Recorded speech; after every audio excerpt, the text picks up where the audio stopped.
I'm off to Singapore to look at its biophilic building. What's that? Biophilic cities, according to Tim Beatley in his fabulous book, is about bringing nature into the daily life of ordinary city dwellers, which means you have to build it into the way you build the city. And that is new because there's a whole lot of new techniques and technologies with green roofs and green walls and green edges. And we are trying to find the innovative edge in this area. And I think it's Singapore. Now, I had to convince Tim Beatley to come with me, and I'd really sold Singapore. So he's coming for a week. We have to check out a whole lot of case studies, meet a lot of people, do some interviews. It's going to be very intense, and we hope to have a sense of whether Singapore really is the biophilic city of the future. We've got a bit of help. Some of my students, in fact, 35 students from the National University of Singapore who are studying a Masters in Urban Design, and they're doing a course with me and Tim, are going to help us. And this combination, we hope, will unfold the secrets and mysteries and wonders of Singapore as a biophilic city.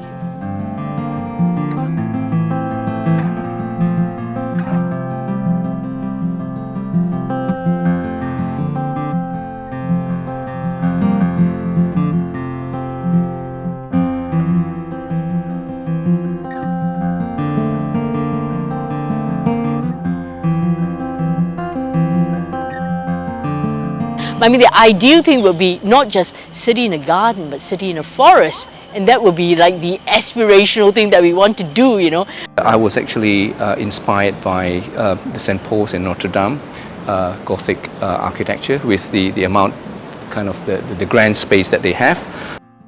Loving plants is the most important thing that everyone has to do, because if you don't love plants, this is going to be the end of civilization. I think the most proud aspect of this project is that I'm doing a difference to the patients in creating a healing environment for them.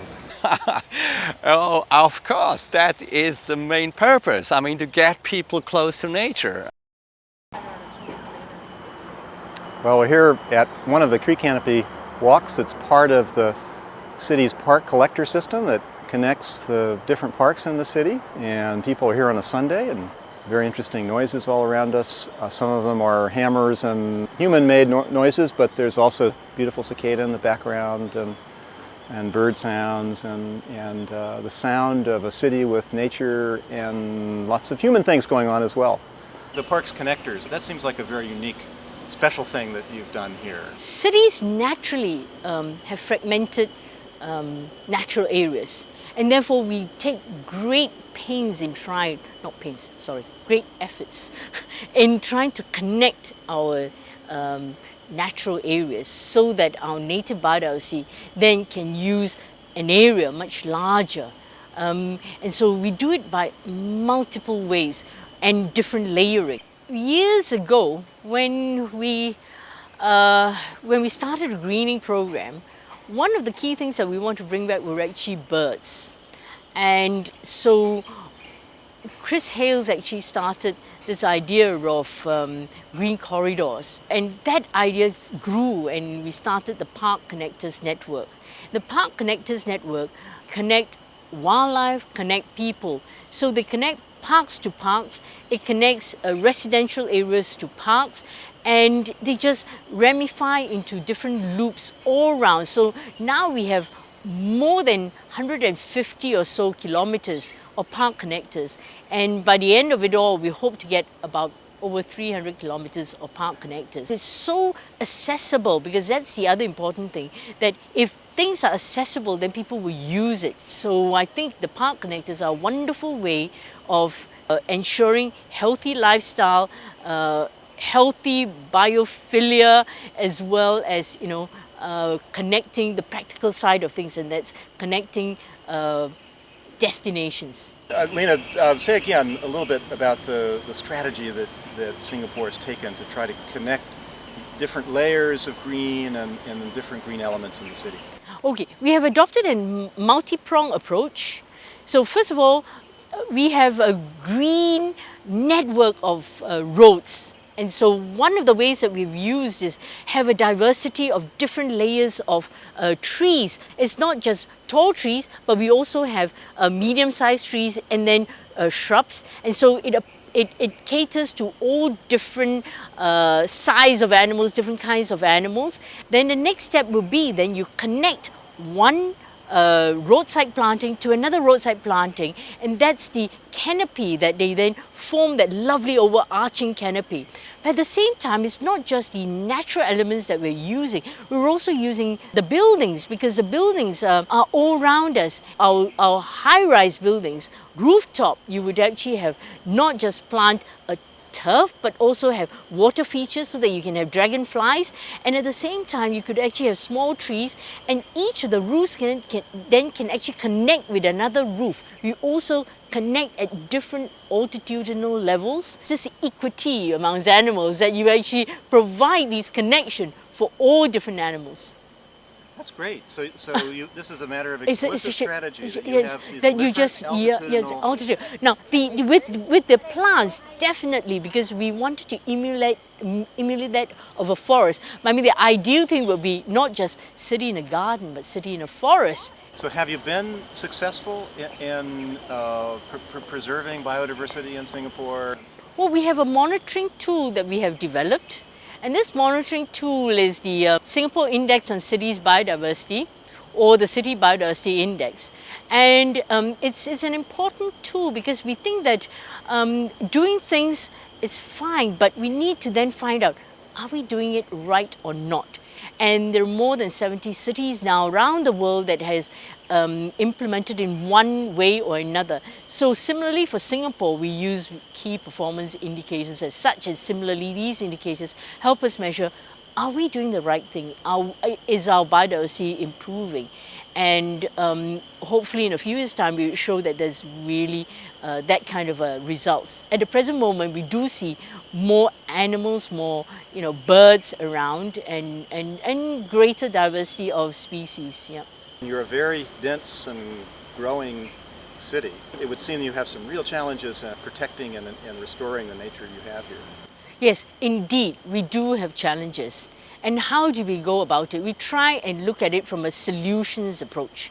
So what we do is that, first of all, the key thing is to keep ecosystems, and I think that's very important. So for us, if the ecosystems are not there, the species can't survive. And second, then we also take the species approach. There are some species that we think we need to actually help and give them a little boost, because what we do about plants is that we're trying to up the conservation status. Like for example, you have endangered species, we actually go out, look for these endangered species, bring them back, put it in a nursery, plant them, and then plant them out.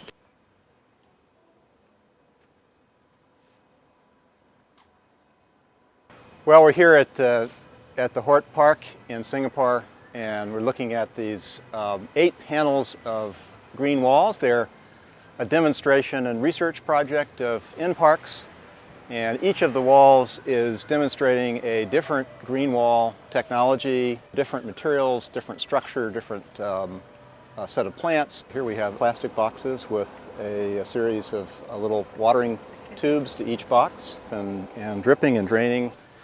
And so they're looking at them, testing them, evaluating them over the long term to see which systems seem to work the best and in which environment.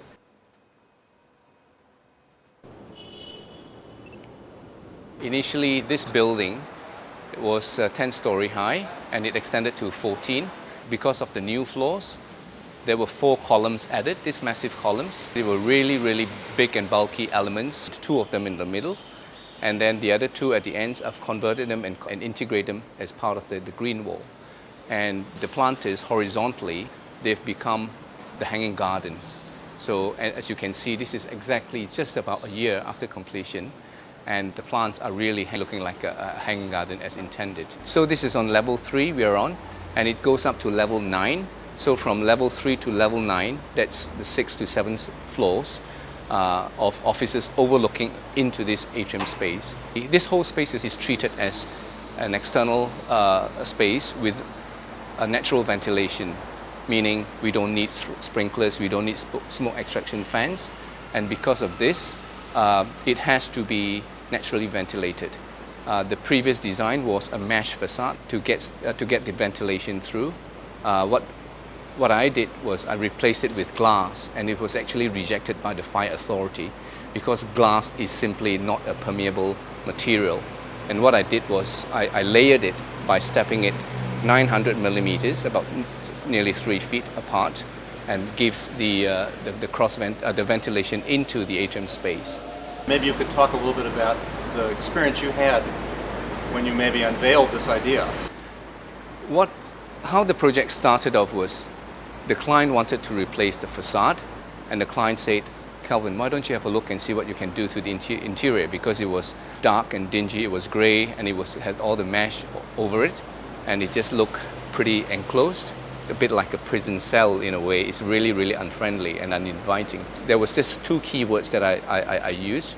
I wanted to make this lively, meaning it wasn't pleasant, and people were, turning their backs onto this space.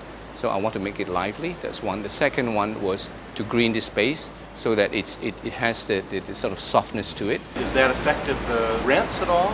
Are they being asked to pay more? Well, I can't.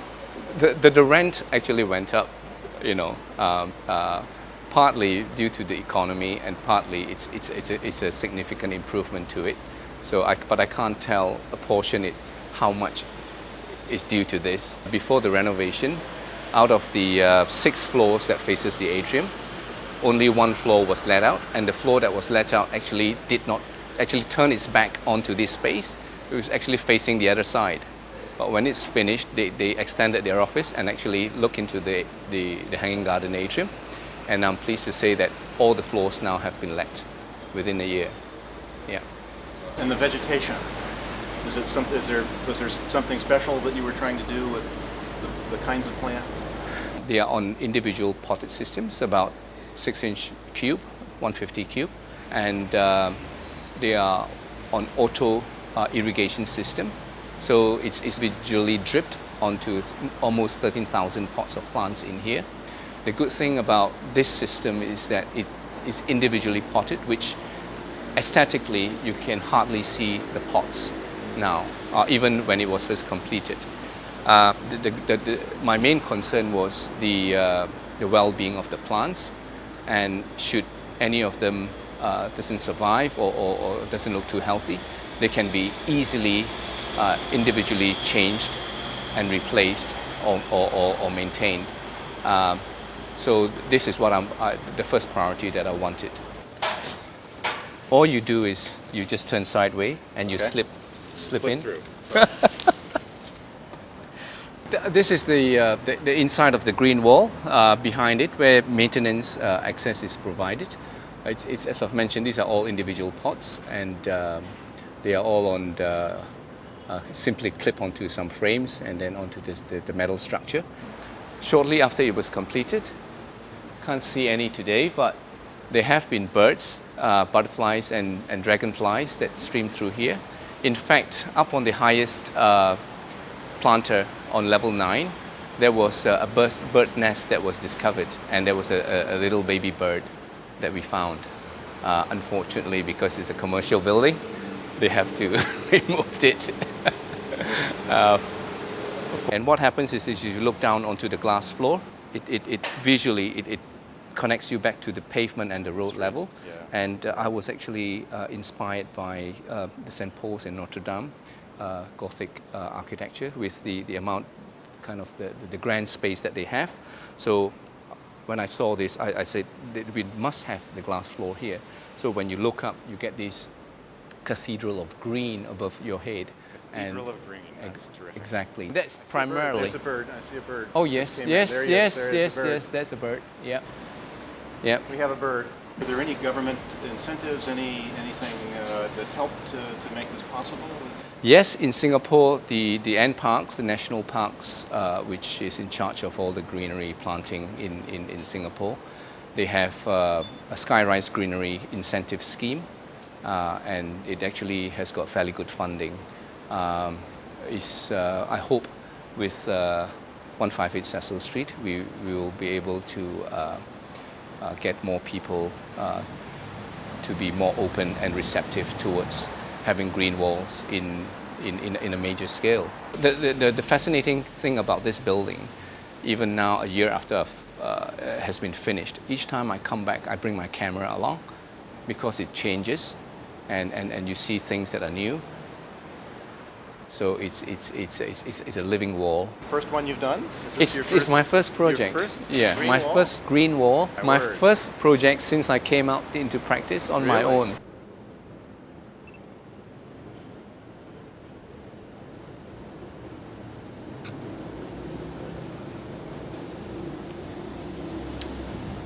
We started with the green roof program for 6 months, and we realized that there's a interest for people to extend the coverage to walls, green walls, because the main reason why we started this greenery program is to reduce the effects of urban heat island. We did a scan of the industry to find out what's the cost for a basic extensive green roof. It costs 2009 about $150 per square meter. But since then, I think the price has gone down to about $100. The incentive scheme reimburses half the installation cost, which means that we reimburse up to a limit of $75 per square meter. That has been seen very encouraging response. From then until now, we have 55 buildings all over Singapore under the scheme. Now, new buildings, building owners, developers are beginning to see the value in planning, their new buildings with this greenery, rooftops and vertical walls. But first and foremost, I must point out that this is a hospital. Our job is to save life. But having built that hospital with all those technology and all those stuff that we need to look after the patient, we then try to wrap it up, okay, to create a healing environment. And in fact, we spec it to the architect that we want a place where when you step in here, your blood pressure and your heart rate will go down. Can you describe a little bit more detail? What are the natural elements of the hospital? Actually, the space we have is not all that large. It's 3.4 hectares. All right, and our build-up area is actually 110,000 square meters. So this is a sizable building on a fairly small plot of land. We try to create the sense of spaciousness and the comfort in this area by bringing green right into the heart of this building. So right from the entrance of the hospital, when you're in the driveway there, and all the way through to this level, patient 1, and then level 1, and then to the pond, it's just open space, okay? Is to create a sense of spaciousness.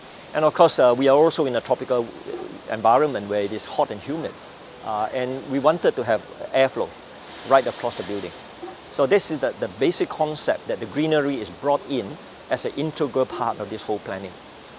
Now, for patients, when they are not well, they are uncomfortable, and sometimes they have to spend considerable amount of time in the inpatient ward in the ICU, or even when they come for the clinics, they will be spending a bit of time waiting. So we try to give them an outdoor view with the greenery, the skies, and hopefully some birds flying by and butterfly flying around. Just sort of distract and also comfort them. What can you say about the biodiversity in this hospital? Our Urban Renewal Authority, URA, which is the chief planning department of the country, they have a very nice slogan: make Singapore a great place to live, work and play. And I've decided to corrupt that statement. And I said, let's make Singapore a great place to live, work and play for man and flora and fauna of the tropical rainforest. All right. So we say we can have the cake and eat it. Why design a place and have a place only for ourselves? We could share it around, all right? And so we decided part of this project is that we're going to first of all, we let the plant survive first, okay? Because plant is the source of life, really, right? So we planted mostly the indigenous trees and plants, all right? And then we say that we would like to have the birds here, we like to have the butterflies here, and so on. So the different nature lover came in and they give their 2 cents worth, If you do that, the butterfly will come. If you do that, the birds will come, and so on. So this is how this concept evolved. It's for us, the patients, the hospital staff, visitors, and also for the flora and fauna, all right, of this region. Right. And what do you know about the effects on patients, the healing aspects of all these green features? I think when the patients come to the hospital, they didn't expect this. I mean, but the feedback we have been getting has been almost 100% positive, and I think people love this place. In fact, what we are seeing is that lots of people are coming here and they have no reason to be in the hospital, basically. They are not here as a patient or visiting a patient, but they are coming here to enjoy the garden and to look at the fishes and stuff like that. And lots of people are carrying camera around, taking photographs, and students are coming by here to study. So, and the thing is, it's totally occupied. We intended it to be. In our mind, the level 1 and basement 1 of this hospital, right all the way to the waterfront, is actually meant to be a communal garden. Okay, it's meant for the neighborhood, the people to come by here and relax and enjoy. All right. We are very conscious that this is a public hospital. We don't own this hospital, and this is public space built with public money, and we should maximize the utility of this whole space. So this project is really one project where we let it flow. All right. It's sort of over the period of planning and construction, things just evolved. And what you see here is the creations of many. I'm with CPG Consultants. I've been involved since the design competition stage back in 2005, and I saw through the project to completion in 2010. What are you proudest about here? Well, I think the most proud aspect of this project is that I'm doing a difference to the patients in creating a healing environment for them. I think that's the most important aspect. Yes, because this is a hospital, you see. So it's not just about creating a communal spaces. Of course, that is important. But what is most important is how it makes a difference to the patients. And I think we have done that whether you are a subsidized patient or you are a private patient, you have a fantastic environment to recover. Is that something you learned in architecture school? Have architects always been thinking about healing spaces? No, definitely not. Definitely not. I mean, frankly, this is my first hospital project. Okay, before this, I was working on a park project about nature conservation. So there were some learning points brought from that project to this project. But again, it's a very different brief. That's a park, this is a hospital. We're very heavy loaded on technology, on functionality, but with additional twist to it, this additional requirement, okay, for a green hospital. So it's sort of like, merging the best of many different aspects of architecture design. Not something you can learn in architecture school. And will this project then change the way other hospitals are designed, other health facilities in Singapore? Definitely. I mean, this has become a benchmark in the local context and even for the region. I mean, you have a lot of visitors coming to see this hospital and learning from it. Of course, we are also looking at other people, how other people are doing it, because this is not perfect. But I think we have set a benchmark, and for example, the next hospital that's being built now in Jurong has incorporated some of the features. For example, rooftop gardening, terracing, bringing a view out to the patients. That has been translated to other projects. And I think looking ahead, okay, for example, Yishun Community Hospital, Sengkang General Hospital that's coming up, it's all going to have a bit of this. Can you, first of all, tell us who you are? I know you've been described as the chief gardener here at the hospital. Is that a real title? I coordinate the garden in the whole hospital, actually, and the rooftop is only one aspect of it. Our aim of doing the rooftop is 3 things. We want to engage the community to come and take part and be useful, to socialize, and we want to have a food chain because food is getting more expensive, and we're having organic, which is even better, and to give produce for the kitchen. Any extras we will sell to staff or the public, and the money goes into the green fund to support all our green activities here. Also, we want to make use of here is a solar panel, and why waste the land? So we maximize the land to grow our produce. And since then, for 1.5 years, we have had harvest after harvest. The produce have been very good. You're in charge of all of the gardens. I'm in charge of the healing environment and the biodiversity. So we started here with only 3 butterflies. So far, we are very successful in getting 35 butterflies to date, and we are still counting. we are also bringing in birds. We on purpose plant trees that will attract birds, hopefully to bring in 100 species of birds. And the fishes, we have a lot of water features here, and all these are Southeast Asian fishes. So far we have managed to get 192 species so far. We want to actually bring back the species that are getting extinct. We also open our garden to schools. They come and do what we call their community involvement program. So they come here and learn about gardening, to get their hands dirty, because many of them are on computer and hardly even touch soil. So we want to start to educate the young so that they'll be our future greenies, you know. People like to work here? Actually, many staff, I was told, they pick here because they like the environment. They like the ambience, and they said that, you know, they feel working in a place like this is better than working in town where you are faced with 4 walls.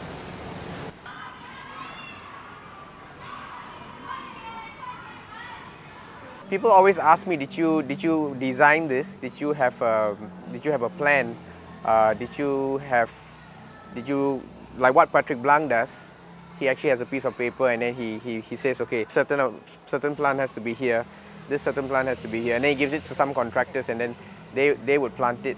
But it wasn't planned. We just took the plants and we just put it in, and it just came naturally. Okay, this plant would look nice here, this plant would look nice there. It's just like art, you know. You've got a blank canvas and you start drawing, and that's what we did.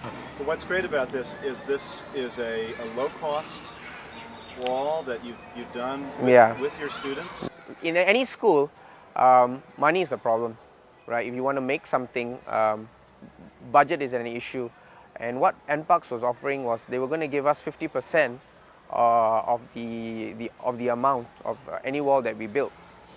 But the problem was getting that amount of money as well, because if we employed any contractor, right, any wall of this size would have cost us at coming to about 40,000, 40 to 50,000. So we had to find ways to do it cheap, and so we went into the net. We found things done by Patrick Blanc quite interesting. It looks very impressive, and I personally saw it because I went to London, I went to Paris, and I saw his work, and I actually went to touch it, touch the felt, and actually if you looked at our felt, it's quite strong. His felt is really soft and they're growing.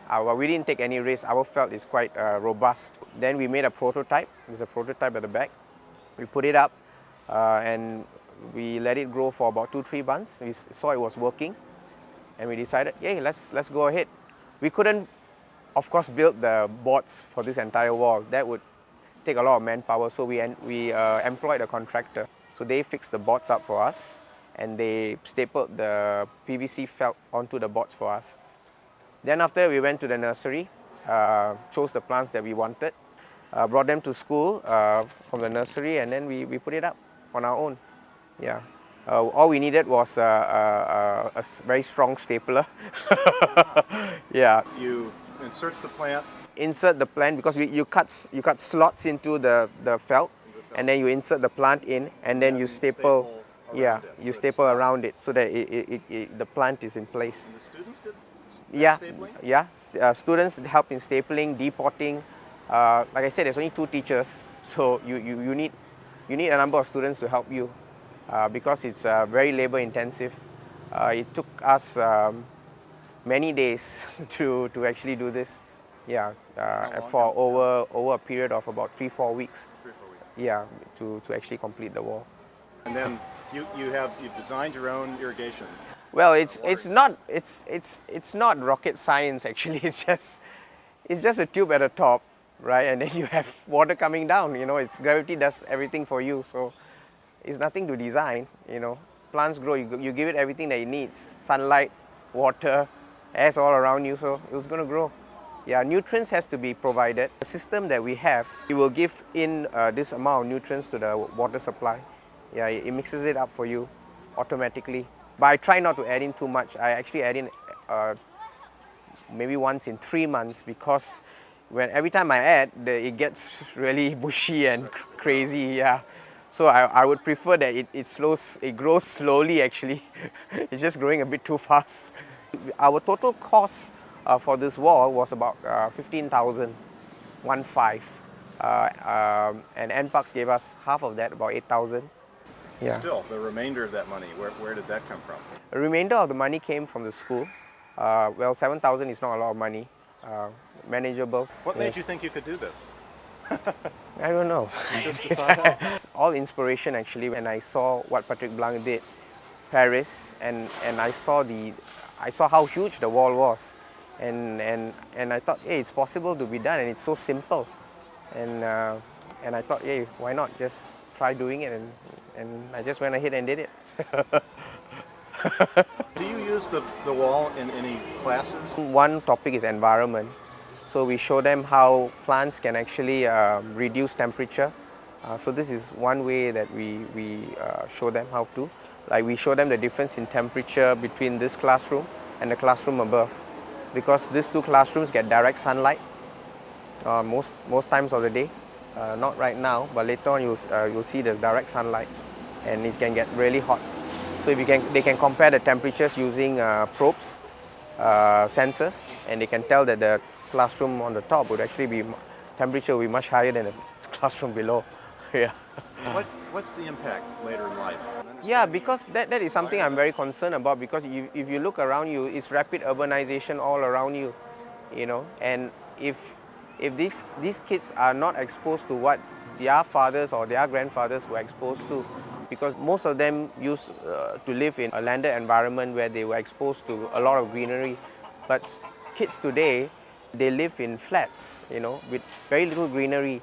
They're not exposed to this, and that's why we try to make our surrounding in the school where they spend the most of their times with this diversity of plants, so that they are aware that there's such beautiful things exist, you know, and so that it doesn't die away. This generation of people who love plants doesn't die away, because loving plants is the most important thing that everyone has to do, because if you don't love plants, this is going to be the end of civilization.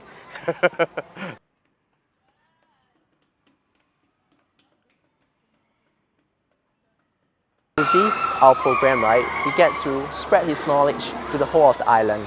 So schools from other part of the island can learn about this school and what they have done and come forward to learn from them. So we are like the one that bridge the connections and make this knowledge a public knowledge, and so that it can benefit schools, organizations, public estates, private estates, you know, communities at large basically. Community in Bloom is really about empowering people, because at the bottom line is that the teachers, the staff, the community has to own it. It's not a top-down approach, but rather a ground-up approach. The people has to own it, has pride in it, and they will be willing to initiate and have the kind of passion to drive it along.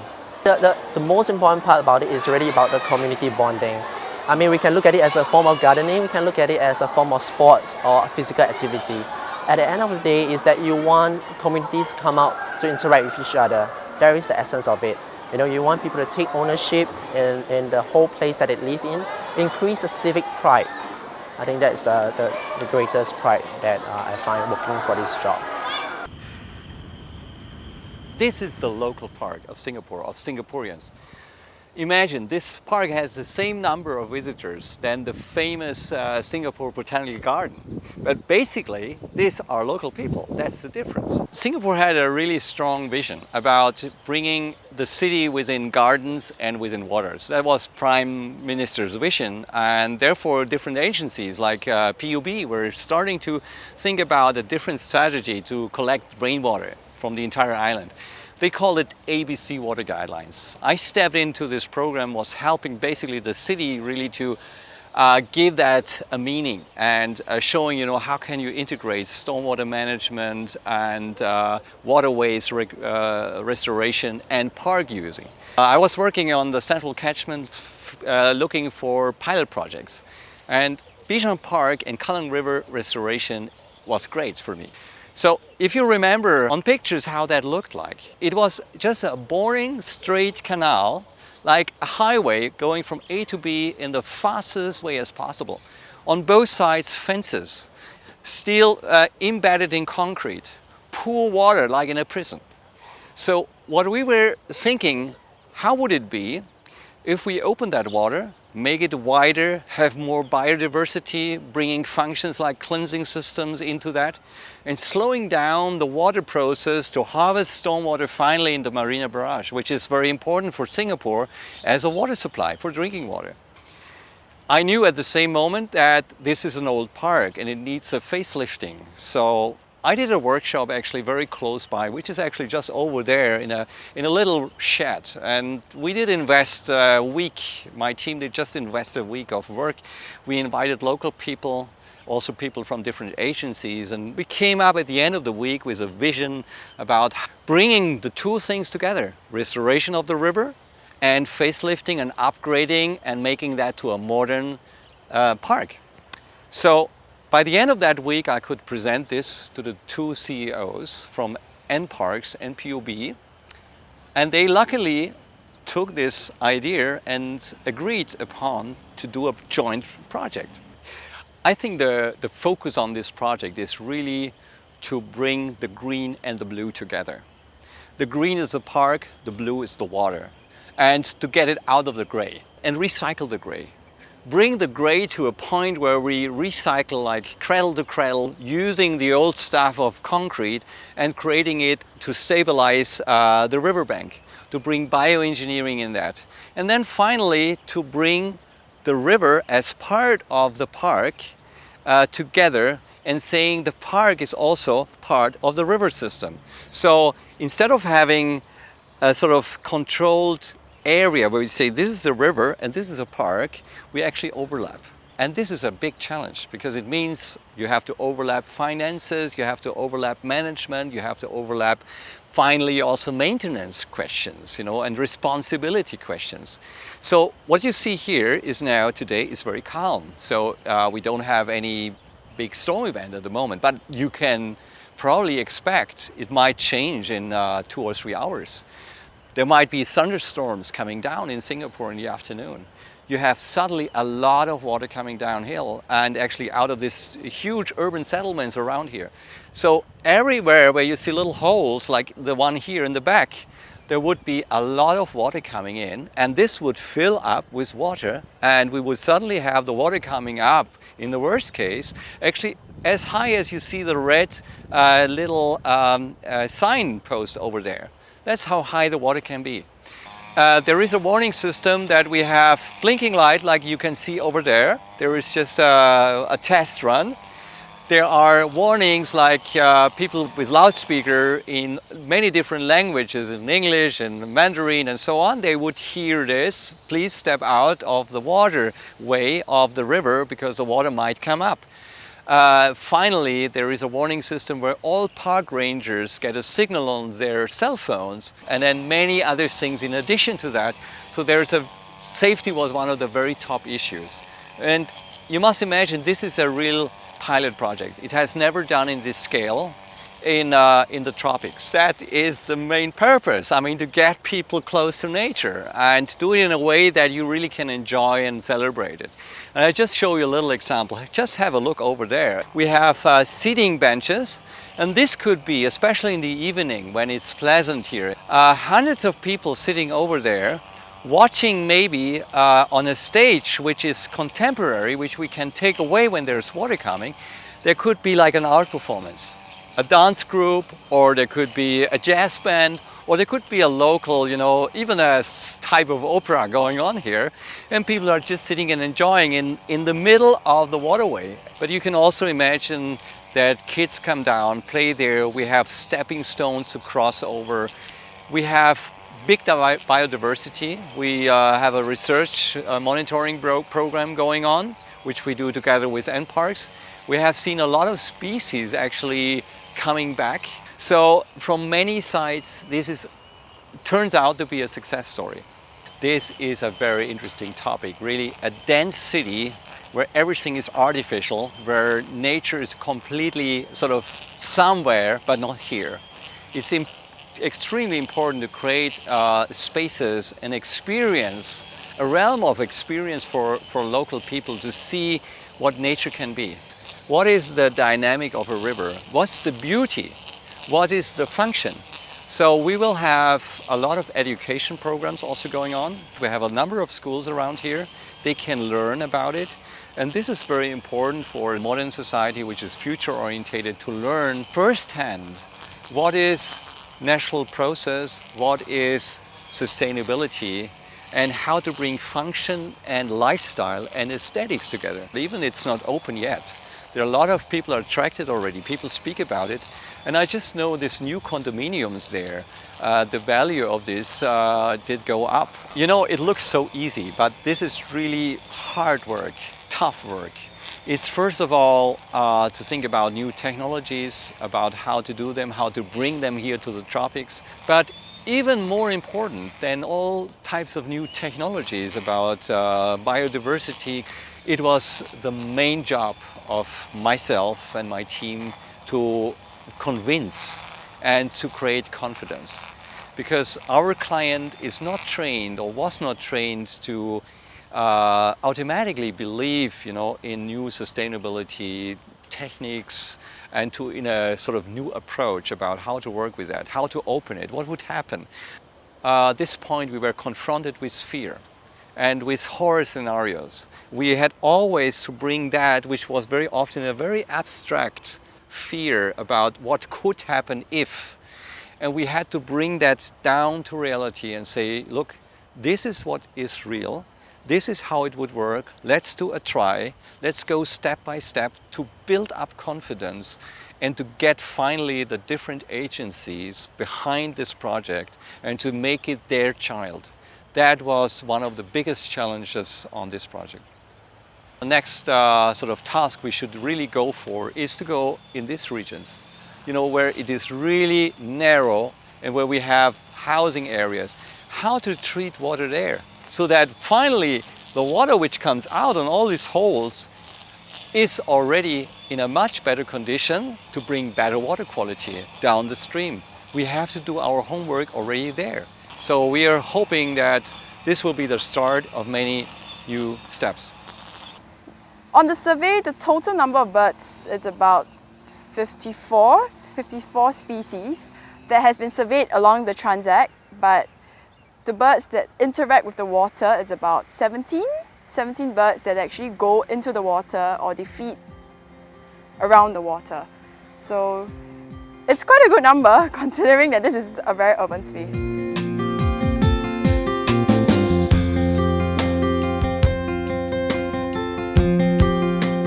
It's been a terrific week. We've been here in Singapore learning about all the amazing things the city has been doing to incorporate nature into its design and planning and building. And we've had some pretty amazing visits with people and projects that show that even in a very vertical, dense city like Singapore, you can have a rich natural world. And it happens in lots of different places. It's the ground level reserve, it's the canopy that's all around us here along the streets, multiple layers. It's on the rooftops of very high buildings and the facades of high buildings. And so here in Singapore, this is one very compelling model for how you can have the urban conditions, the density, and also the nature. No, I don't take instruction well. I didn't realize you were.